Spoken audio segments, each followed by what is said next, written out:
Videos போடும்போது உங்களுக்கு முதல்ல பேட் கமெண்ட்ஸ் அப்படி வரது இல்லையா, அதை எப்படி ஃபேஸ் பண்ணுங்க? ஓகே, நல்ல கேள்வி. ஸோ வீடியோஸ் போட எனக்கு பேட் கமெண்ட்ஸ் வரது இல்லையா, அதை எப்படி ஃபேஸ் பண்றீங்கன்னு கேட்குறீங்க. ஓகே, எப்பவுமே இந்த சமூகத்துல வந்து ரெண்டு விதமான விமர்சகர்கள் இருப்பார்கள்.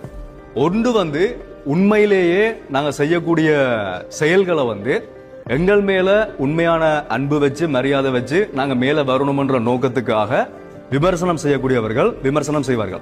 அவர்களோட விமர்சனம் எப்படி இருக்கும் சொன்னா மரியாதையானதா இருக்கும், அன்பானதா இருக்கும், சரியான எங்களினுடைய பிழைகளை சொல்லி விமர்சனம் செய்யக்கூடியவர்கள் இருப்பார்கள்.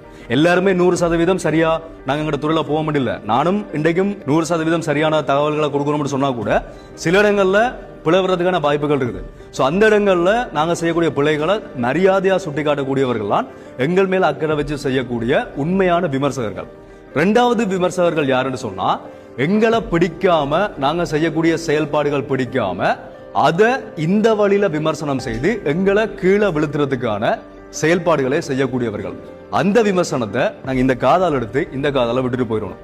இன்றைக்கு இருக்கிற சமூக ஊடகங்கள்ல சமூக ஊடக ஒரு கிரியேட்டர்ஸா இருக்கிற யார்கிட்ட கேட்டீங்கன்னாலும் எல்லாருமே சொல்லுவார்கள், இன்றைக்கு வார சமூக ஊடகங்கள்ல இருக்கக்கூடிய எல்லா கமெண்ட்ஸையுமே வாசிச்சா கிட்டத்தட்ட நாங்க எல்லாருமே ஒரு பைத்தியம் ஆயிடுவோம். ஏன்னா அப்படிப்பட்ட கமெண்ட்ஸ் தான் இன்றைக்கு வருது.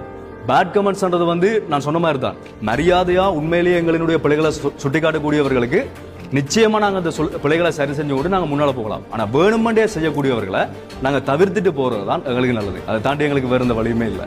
ஸோ அதுக்கே மாதிரி செயல்பட சொன்னா